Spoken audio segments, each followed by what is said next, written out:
You gotta be sunny to me when your eyes look into mine. Creepers, creepers, where'd you get those creepers?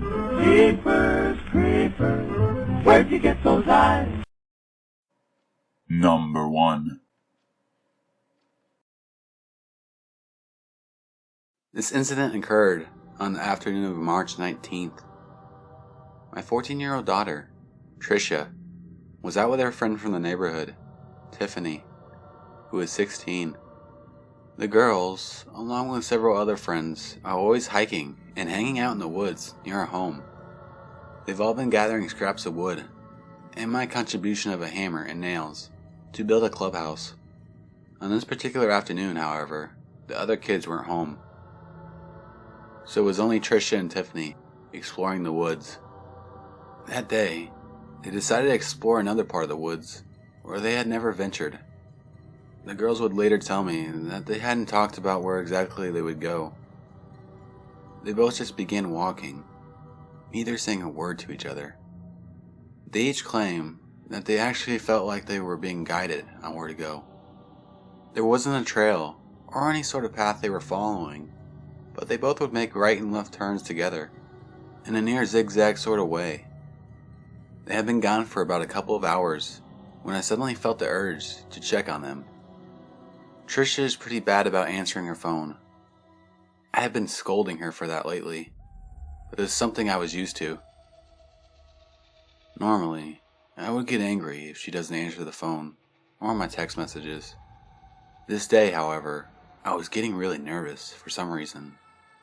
I just had a bad feeling, since I'm naturally a mistrusting person, and I listen to all sorts of stories about child molesters and kidnappers seeking girls for sex trafficking rings.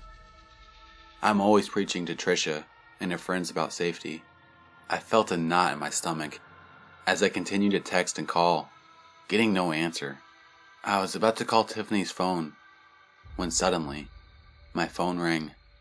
It was Tricia, but as soon as I answered, the phone went dead. Of course, I tried calling back, but there was no answer. Now I was really worried.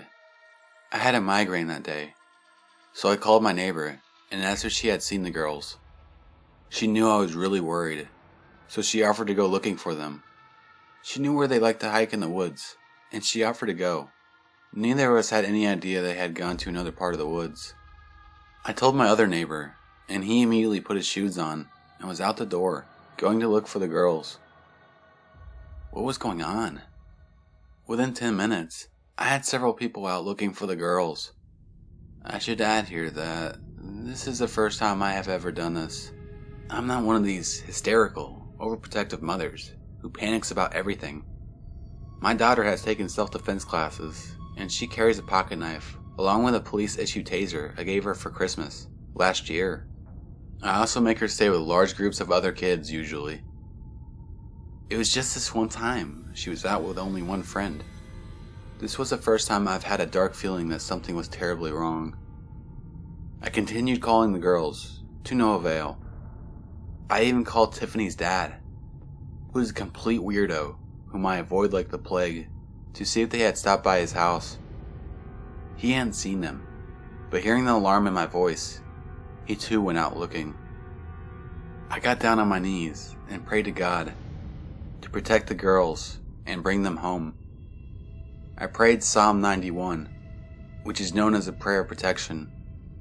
To my great relief, just a few minutes later, the girls burst through the door, out of breath and looking pale as a ghost. Both girls were trembling from head to toe. By the time they told me their story, I too was shaking. I never doubted for a minute that what they told me was the truth. I have a great relationship with my daughters and their friends. I am the parent they can talk to about all sorts of stuff. Boys, their parents, problems at school, anything you can think of. The girls talk to me about. The story they told me chilled me to the bone. Even as I'm typing this, I feel the icy fingers of fear trailing down my spine. My daughter kept saying, "Mom, you're not going to believe what happened," but it really, really did. Her friend Tiffany just nodded her head, staring at me with wide, deer-caught in the headlight eyes. Once the girls had drank nearly half a gallon of water each and calmed down a bit, I called on my wonderful neighbors who had been out looking to notify them that the girls were home safe. By the time I finished, the girls were ready to tell me what had happened. They began the story, alternating talking. First, my daughter began. She explained how she and Tiffany had both felt compelled to walk in the maze-like direction that they had gone in. They had never been to that area before and had no idea where they were going, but they just felt led to go the way they did. They eventually would wind up in the middle of the woods. They came upon a large hole, about 6 feet in diameter. The girls had looked down into the hole. They said it was very dark, but it appeared to be about 200 feet or so deep. They began speculating why a large hole had been dug in the middle of the woods. They talked about it being a possible bottom dump for a serial killer or such. Tiffany had made the comment, "Your mom would kill you if you dropped your phone down there." Trisha had been holding her phone, shining the flashlight app to try and illuminate the hole. Immediately after Tiffany had made that statement, Trisha claims that she felt something grab her forearm and jerk her arm forward. Stunned, she dropped her phone, and you guessed it, down the hole. The girls stood there, staring at each other. I imagine with mouths wide open and eyes wide. They discussed how they could retrieve the phone as they stared down into the hole. The girls said that they then heard a sound coming from down that hole. It sounded like a group of people whispering, but the whispering sounded evil, not at all like how a group of normal people would sound. They were unable to distinguish what the whispers were saying. Then, Tiffany was the one who saw it first. She told Trisha not to move and look up. There, across the hole from where the girls stood, was what they described as a shadow person. It was a black mist in the shape of a large man. One of the girls, they couldn't remember which one, just said, "Run!"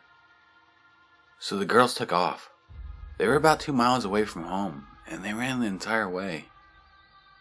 My daughter has been repeatedly asked by the track coaches at school to join track. She's in excellent shape and works out several times a week. Tiffany, like my daughter, is a skinny little twig, but she isn't in such great shape. She said she had no idea how she was able to run that far without stopping to take a breath. I do. It was my prayers. My prayers summoned angels that God commanded to bring those girls home to me, and they did. They came straight to me, not to their friends who were already back at home, and not to Tiffany's dad. If I hadn't been praying, I'm not sure what would have happened, but I had that strong feeling that I've never had before that caused me to start praying. I then explained to Trisha that I didn't give a damn about a cell phone. I told her that a phone can be replaced, but she cannot. I told her that in the future, she needs to remember that. To never put her life on the line for a phone, or any other material possession. It took some time for the girls to completely calm down, but after a good dinner, they were nearly back to normal.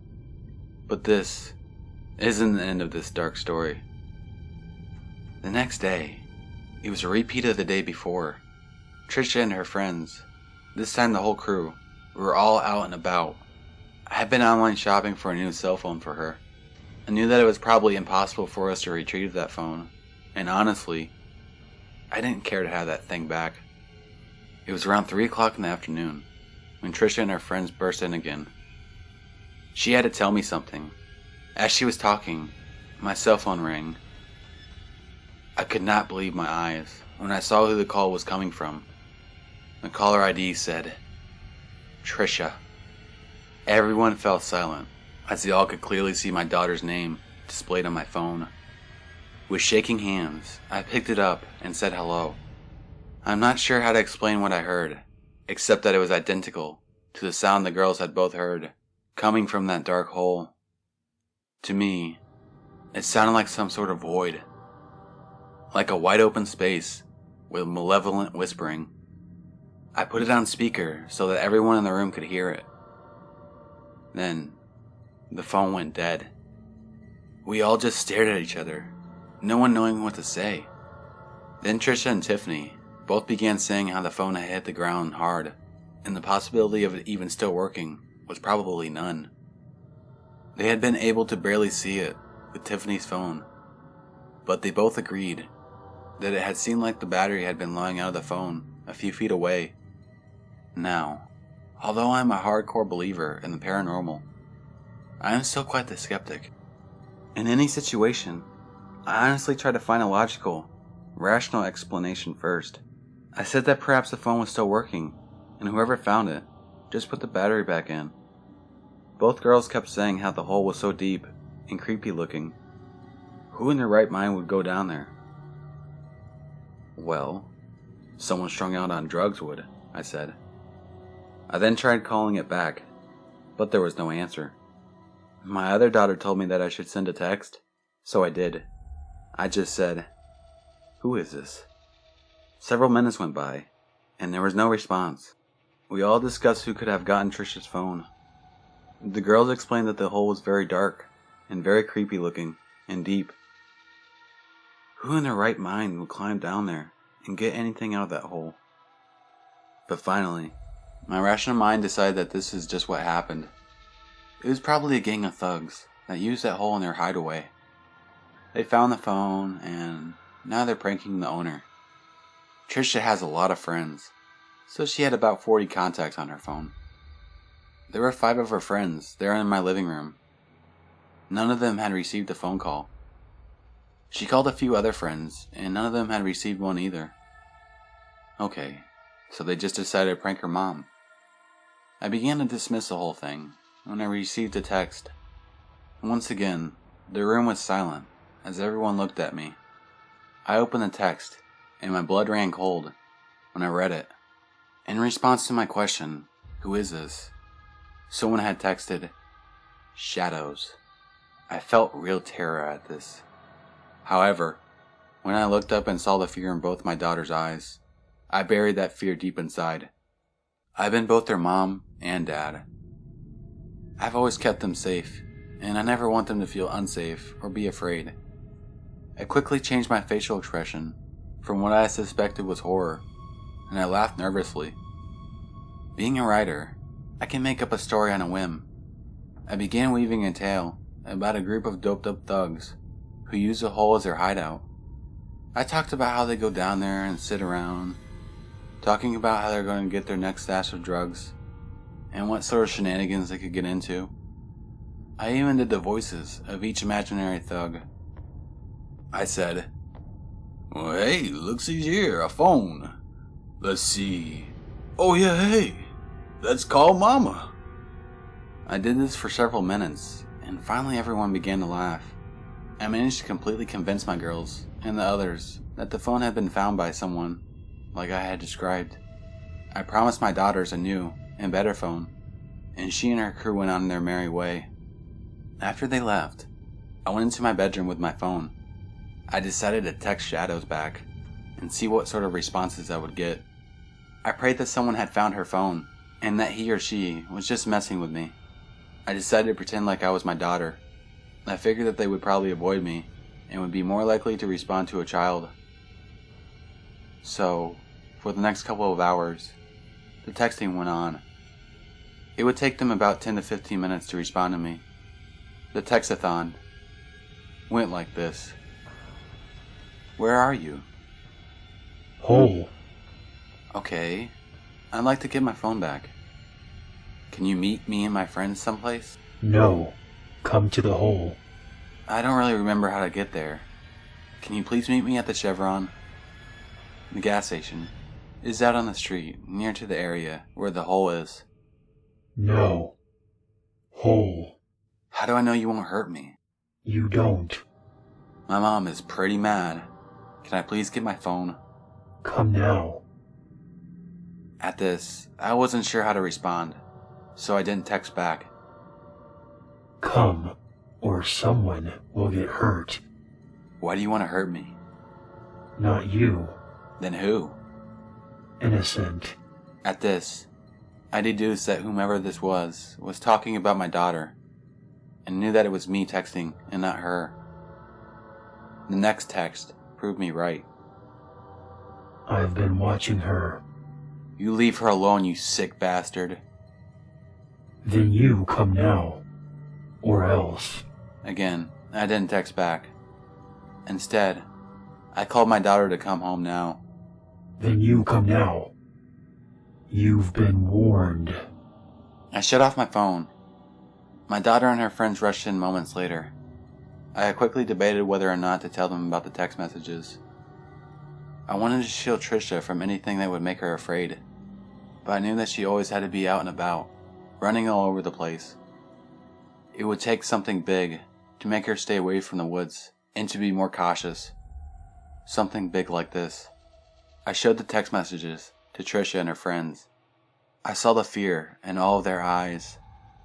I made Trisha swear that she would never go out into the woods ever again, and that she would always be with a group, never alone, or with just one other. She swore to me that she would obey what I had told her. For the next couple of days, Trisha thankfully stayed home. I received text messages from her phone, asking me where I was, and demanding me to go to the hole. I ignored them. What would I say? On the third day, I didn't receive the text. Curious, I texted, "Are you there?" About 15 minutes later, I received a text back. Yes. On the fourth day, a couple of guys from the neighborhood, I guess, saw it as a challenge, and went to go get Trisha's phone. They went out to the hole. It took them an hour to find, with a rope. After about 30 minutes or so, they retrieved her phone. The guy had took a picture of Trisha's phone, where it lay in the hole. He didn't know about the phone call and text messages. I'm honestly not sure why he decided to take that picture. Trisha's phone was laying in the hole. Tiffany and Trisha both said exactly in the same location where she had dropped it. The girls swear that it didn't appear to have been moved at all in the photo. You could clearly see that the back of her phone had snapped off. The battery was lying approximately at least a foot away from the phone. When the guys brought the phone back, they made the remark about how could someone had called from it. They both looked puzzled, and it was obvious that neither knew anything about the phone calls or text messages. Trisha put the phone back together. The battery was completely dead. After the phone had charged for a few minutes, she tried to use it. It no longer worked. I had found Trisha a really good deal online for a new phone. I hadn't ordered it yet. Instead, I went back online and placed an order for a special deal our cell phone provider had going on for 2 phones. I gave my phone to a friend who really needed one, but couldn't afford it. Thankfully, I haven't received any strange text messages on my new phone. But 2 nights ago, around 3 o'clock in the morning, I received a call. I had turned my phone off, so I didn't notice it until the following day. I had played my voice messages, and the phone call was on there. At exactly 3:02 a.m., someone called. The message sounded like a void, with some eerie whispering. When I searched through the call log, there was no record of this phone call at all. Only the eerie voice message.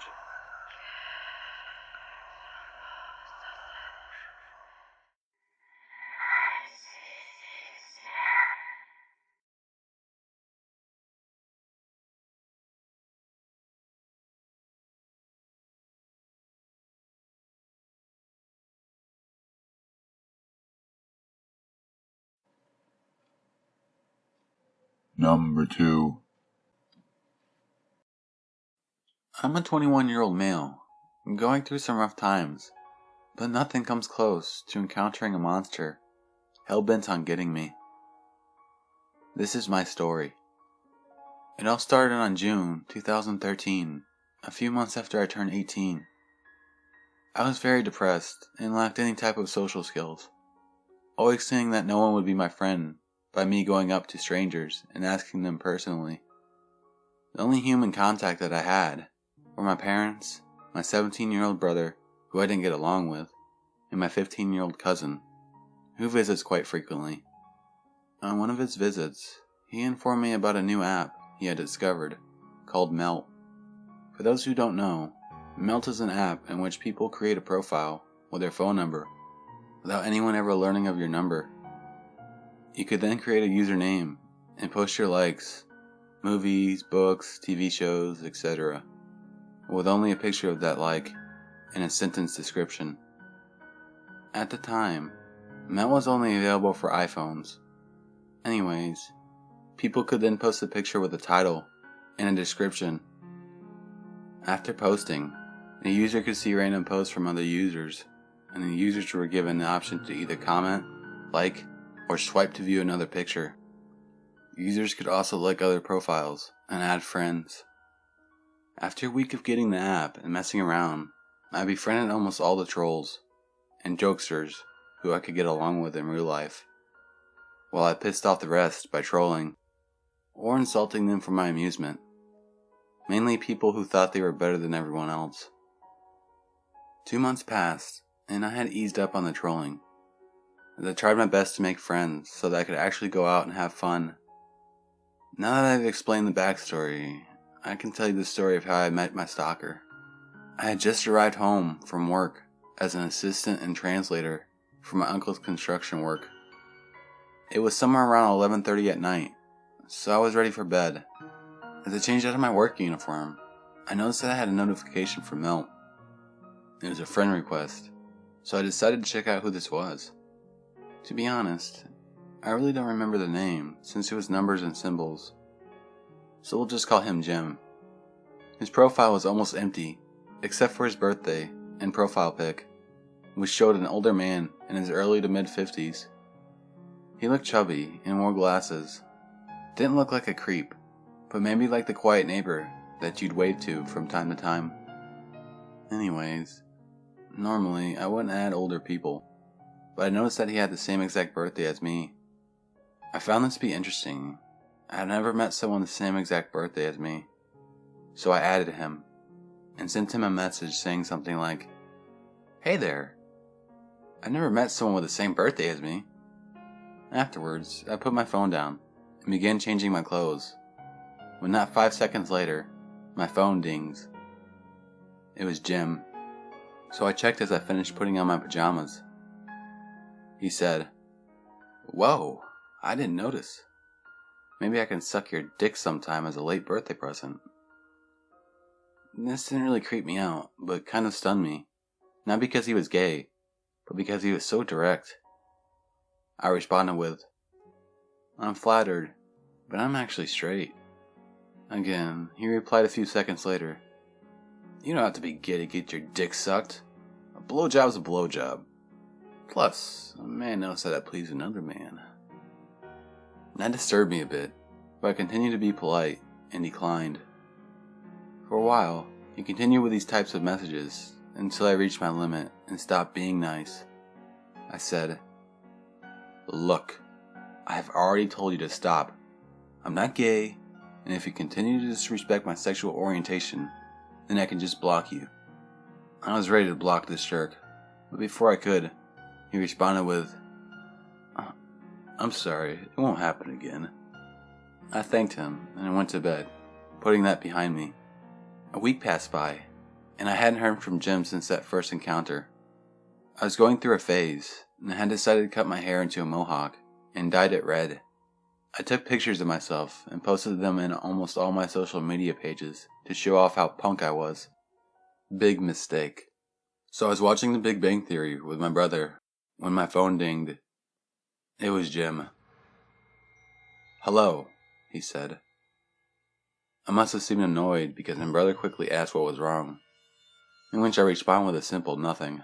"Hi," I responded, and returned to my program. My phone rang once again, and he said, "I like your red mohawk." I thanked him, only to receive another message before I could lock my phone that said, "It's sexy." I just rolled my eyes and decided to ignore the bastard, thinking that he'd stop. Big mistake.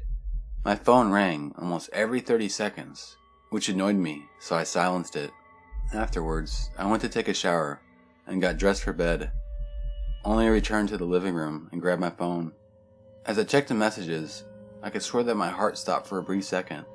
He had sent almost a total of 50 messages, and counting, as he was still sending messages. A chill ran up my spine as I read through them. The first few were of Jim complimenting my hair, but then apologizing for being flirty. Then, Jim began blaming me because I was the one who threw signs at him by dyeing my hair. The final messages were of Jim threatening me and promising to find me no matter what it takes. Even though I was now terrified, enough was enough. My fear turned into anger as I told him that he had stepped over the line and he can just go fuck himself. I didn't even wait for his reply. I quickly removed him as a friend and blocked him. How I wish I could say that this was the end, but I soon came to learn that this was only the beginning. It was now November, and 2014 was just around the corner. My visits to Melt were so much more constant than any of my other social media apps, as I had made a number of friends, ranging from my home in Texas all the way to California, Tennessee, and Georgia. I would usually Skype or FaceTime them at night, and we would talk for hours and show off my new Dutch Shepherd, Nina. One morning, I had just arrived at the dog park with Nina when I received a friend request on Skype. It was a username that only had numbers, but no profile picture. Without even thinking, I added them and continued to play catch with Nina. A few minutes passed when I received a Skype call from this user. I was about to decline, but saw that Nina's best friend, Chloe, and her owners were just coming in, so I decided to answer. "Hello?" I said. I heard breathing, and what sounded like whimpering, followed by someone saying, "I'm so sorry." It sounded like a man trying to make a feminine voice, but his years of smoking didn't help. Who's this?" I asked, ignoring the whimpering, only for it to go silent on the other end for what seemed like a minute. I asked again, "Who is this?" I was ready to hang up when I heard him speak clearly. "Your hair is longer and still sexy."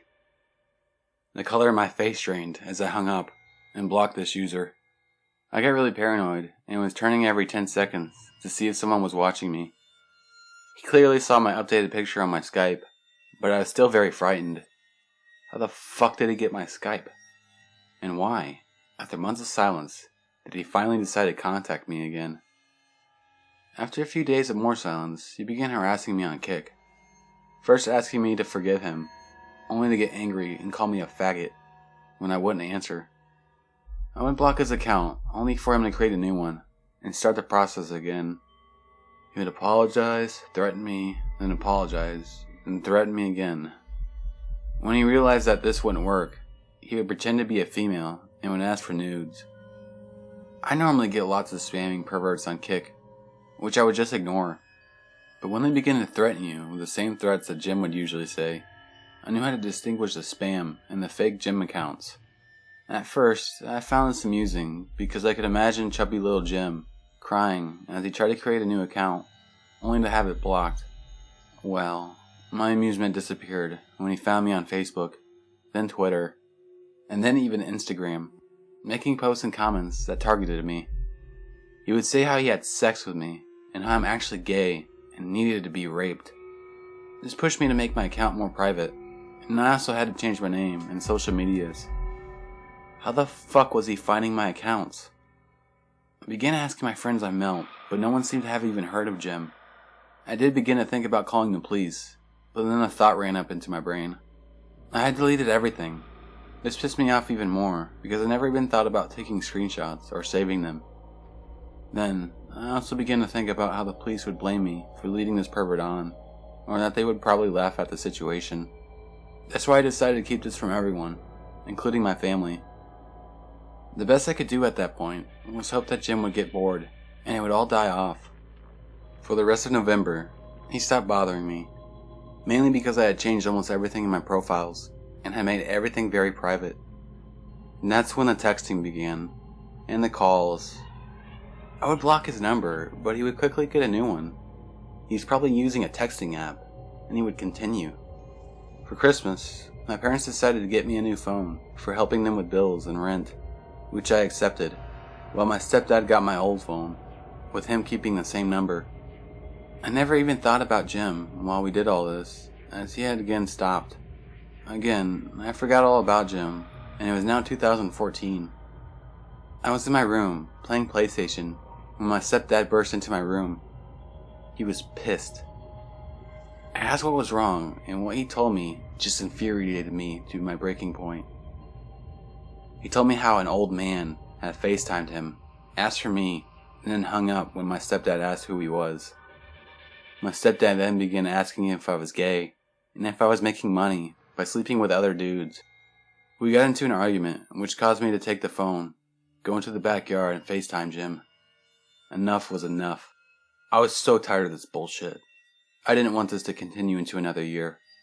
It took a few tries until he finally answered. His face was full of shock as I stared into the lens. Not the screen, but the lens. I had nothing to look at. I only had words to say.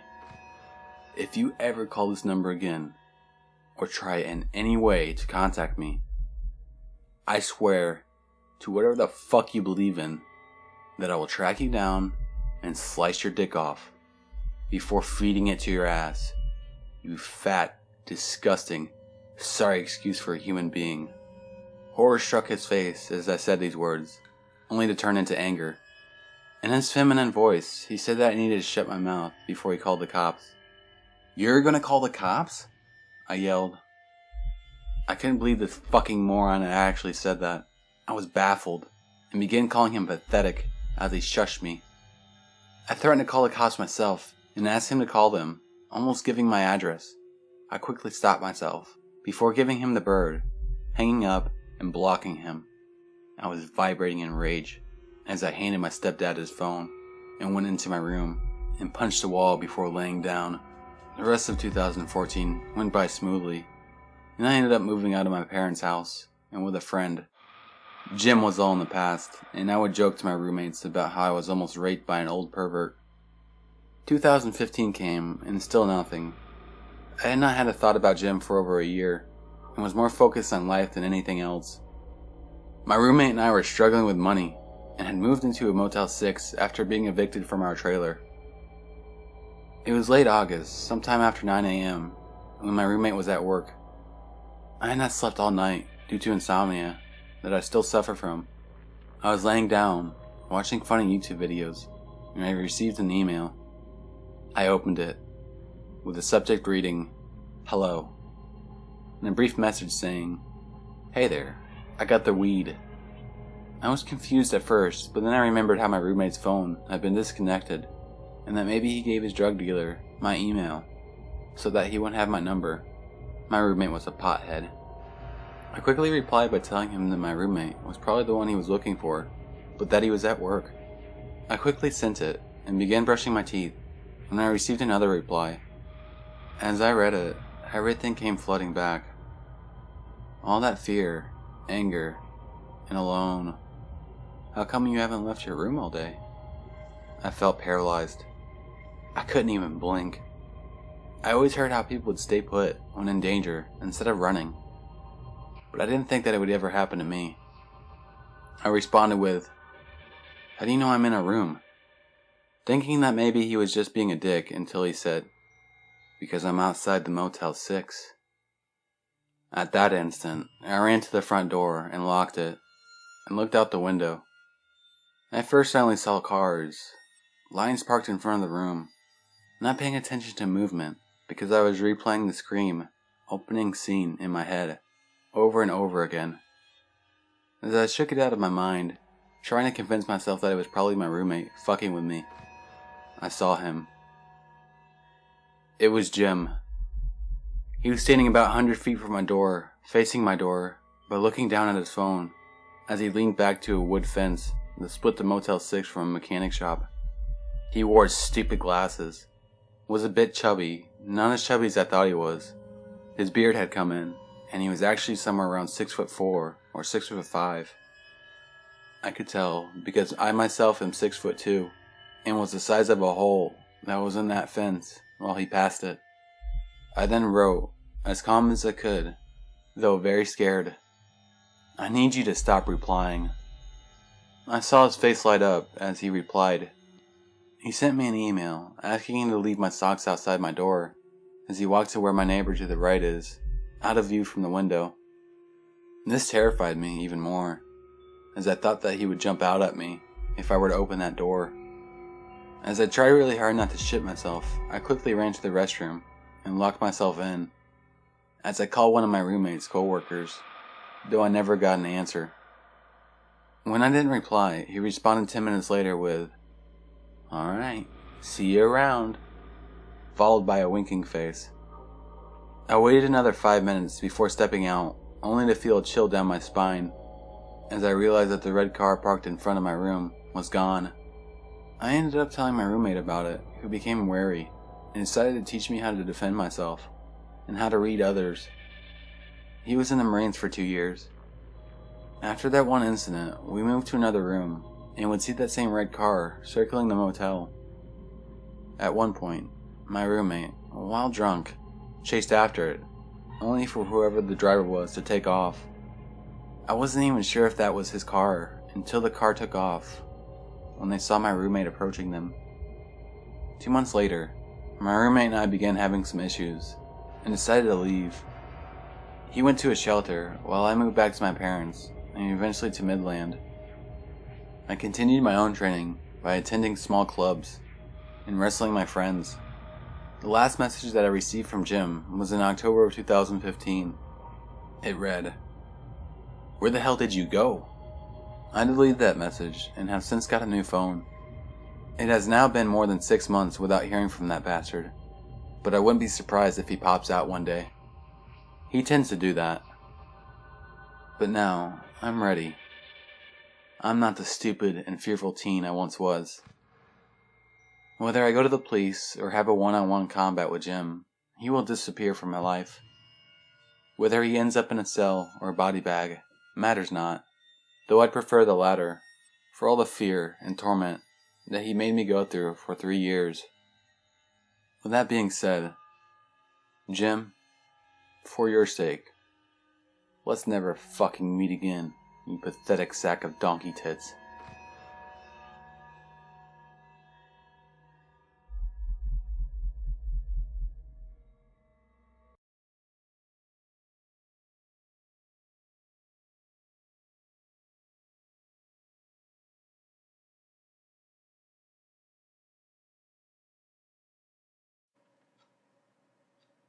Number 3. One time, I went to the bathroom because I felt a pain in my butthole. I didn't need to go though, but maybe I need a poo, and it is a small poo or something. Or maybe my period is coming, and I don't feel as much pressure and urge. I peed and wiped, and just decided to wipe my butt too, because of the pain, even though I didn't poop. When I looked in the toilet, there was a quarter-sized spider floating upside down. I touched its belly with a piece of toilet paper, and it flexed its legs. It's like he knew he was fucked and about to be flushed, so he just laid there. My butthole hurt for a week.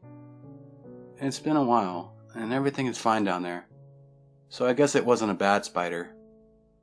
My butthole still puckers at the thought of it, and I just can't help feeling violated and afraid, knowing where he was and how close he was to my vag. I was up all night, looking up spider bites butthole. It's everyone's worst fear that they never even had. The only thing I found when I googled was a bunch of jokes about where brown recluse got their name, and one story of a girl who wiped, and a spider was on her cooch, so big that when she smacked it off, it hit the tub and made a thud sound. Then I didn't feel as bad, and I could finally sleep with a can of Raid chilling by the bed just in case.